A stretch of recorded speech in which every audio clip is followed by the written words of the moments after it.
Pour cette 5e génération de Micra, le constructeur japonais change complètement d'approche. Pour la première fois de son histoire, elle ne sera même plus vendue au Japon.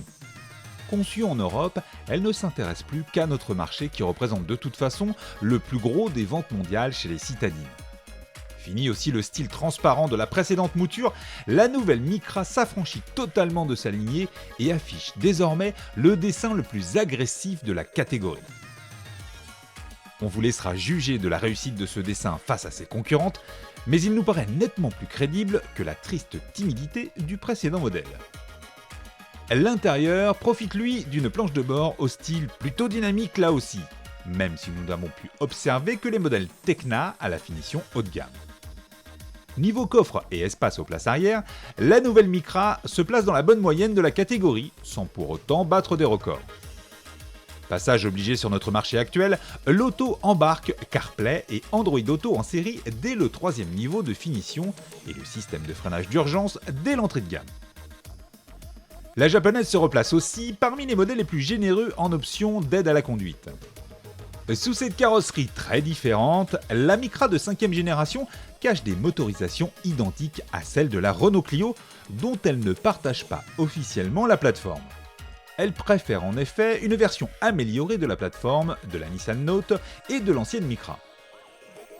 Sur la route en tout cas, cette base ancienne ne pose aucun problème. Sans suspension pilotée, la Micra offre un bon compromis entre le confort et l'efficacité dynamique. Si la commande de boîte pourrait profiter d'un guidage plus franc et la direction d'un ressenti plus raffiné, la voiture ne craint aucun conducteur agressif et ne sort jamais de sa belle neutralité. Le petit 3 cylindres essence de 90 chevaux maîtrise correctement son volume sonore, même si ses performances restent, comme dans la Clio, parfois un peu faibles. Sans atteindre le superbe dynamisme d'une Peugeot 208 ou le compromis remarquable d'une Clio, la Micra s'en tire avec les honneurs. Construite à Flins, dans l'usine Renault, cette nouvelle Micra s'équipe donc comme il faut pour éviter le bide de l'ancienne génération sur notre vieux continent. Elle coûte malheureusement plus cher que l'ancienne, même si elle fait pour l'instant la passe sur les motorisations plus puissantes que proposent la plupart de ses concurrentes.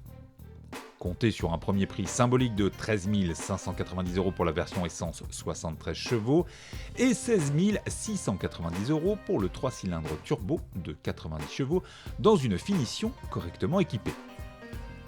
Notre modèle haut de gamme, lui, coûte 19 390 €, soit des prix à peine à son avantage si vous le comparez à une 208 ou à une Clio à équipement et motorisation égale.